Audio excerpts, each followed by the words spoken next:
Entre la douleur née d'une situation tumultueuse et les personnes à qui un soutien a permis de retrouver le chemin d'une vie normale, il n'y a souvent qu'un pas.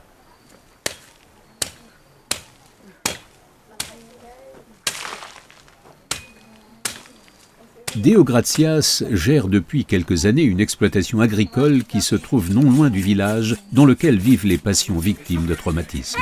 Sa famille et lui-même se portent bien. Ils ont un terrain sur lequel se trouvent plusieurs cabanes, possèdent des lapins, des cochons d'Inde et des chèvres et arrivent ainsi à vivre très bien du produit de leur récolte. Pendant la guerre, l'apport en semences et en petits animaux de la part de Malteser International et de la Commission européenne a contribué de manière décisive à ce résultat. Kupata hii masemasi kama Malteser hatutumie mbio, inapaswa kuitosha kwa hii. Inapaswa kutosha masemasi yingine kwa hii na ndapanda siku yingine. Kisha hii ndio chakula hii. Ndio maana mimi naikata vipande kusudi iwe naota tena. Sichelewe kwenda kutafuta kusoko. Sasa ni chakula changu cha hapa. Wakati uliniambia kama hii inakusaidia wakati moja, ni wakati gani hii chakula inaweza kukusaidia? Wakati gani? Kila siku. Kila siku. Sababu hatuna nyama. Hizo nyama zetu hizi. Kila siku tunapaswa kuchuna na kukula. Kila siku. Il faut marcher encore un peu avant d'arriver à son grand champ. Ici, il n'y a pas de monoculture.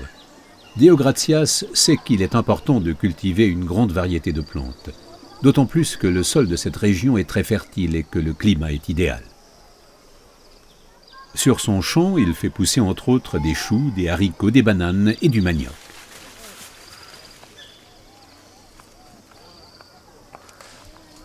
Deo Gratias a réussi. Il a su tirer avantage de ce qu'on lui a enseigné lors des formations et des exercices pratiques. La diversité des cultures est le secret de la réussite. Les populations issues des campagnes apprennent ce type d'agriculture dans des centres de formation. Sur des champs d'expérimentation, les variétés de légumes et de fruits les plus diverses sont cultivées afin d'y apprendre les conditions et les soins dont ces plantes ont besoin pour s'épanouir. Cette formation s'adresse en particulier à des mères ou des pères d'enfants souffrant de malnutrition. La famille y apprend à s'alimenter sainement et de manière variée. De cette façon, on peut éviter la malnutrition. Un programme qui, au sens propre du terme, porte ses fruits. Cela étant, ça fait qu'on ne retrouve plus de gens qui reviennent dans les centres nutritionnels et les centres nutritionnels sont en train de fermer. Les participants apprennent aussi beaucoup sur les plantes classiques telles que le manioc, l'aliment de base des Congolais. Depuis quelques années, cette plante est souvent touchée par le virus appelé mosaïque. Jusqu'à 90% des récoltes sont détruites. Des plantes résistantes au virus mosaïque ont été spécialement cultivées, distribuées ensuite aux populations et disséminées entre les agriculteurs alentours.